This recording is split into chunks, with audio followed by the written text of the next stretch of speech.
حضرت سلیمان علیہ السلام، جن کو ایسی بھی مثال حکومت و سلطنت عطا کی تھی کہ صرف ساری دنیا پر ہی نہیں بلکہ جنات، حیوان اور ہوا پر بھی ان کی حکومت تھی۔ حضرت سلیمان علیہ السلام کو اللہ تبارک و تعالیٰ نے ایسا بادشاہ بنایا کہ ساری دنیا میں ان جیسا کوئی نہ ہوا۔ آپ سے بڑھ کر بادشاہت میں کسی کو نہ ہو سکی، کیونکہ خود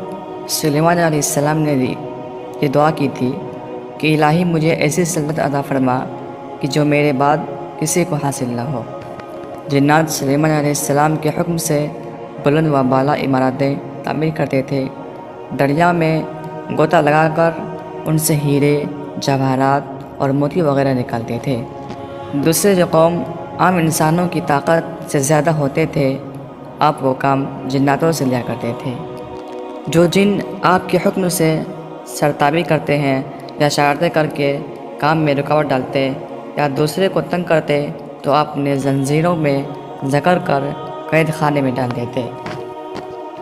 اور یہ آپ پر اللہ کی طرف سے بہت بڑا انعام اور احسان تھا۔ اللہ تعالیٰ نے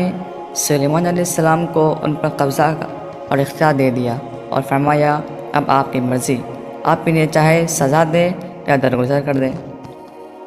کسی کو کچھ دے یا روک لے، آپ کے لیے سب کچھ جائز ہے۔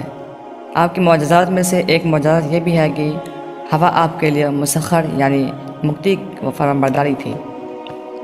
اللہ تعالیٰ سورہ سواد آیت نمبر 36 میں فرماتے ہیں، بس ہم نے ہوا کو ان کے ماتحت کر دیا، وہ آپ کے حکم سے جہاں آپ چاہتے نرمی سے پہنچا دیا کرتی تھی۔ اللہ تعالیٰ سورۃ الانبیاء آیت 81 میں فرماتے ہیں، اور ہم نے تیز بتون ہوا کو سلیمان کے تابع کر دیا، جو اس کے فرمان کے مطابق اس زمین کی طرف چلتی تھی جہاں ہم نے برکت دے رکھی ہے، اور ہم ہر چیز کا علم رکھنے والے ہیں۔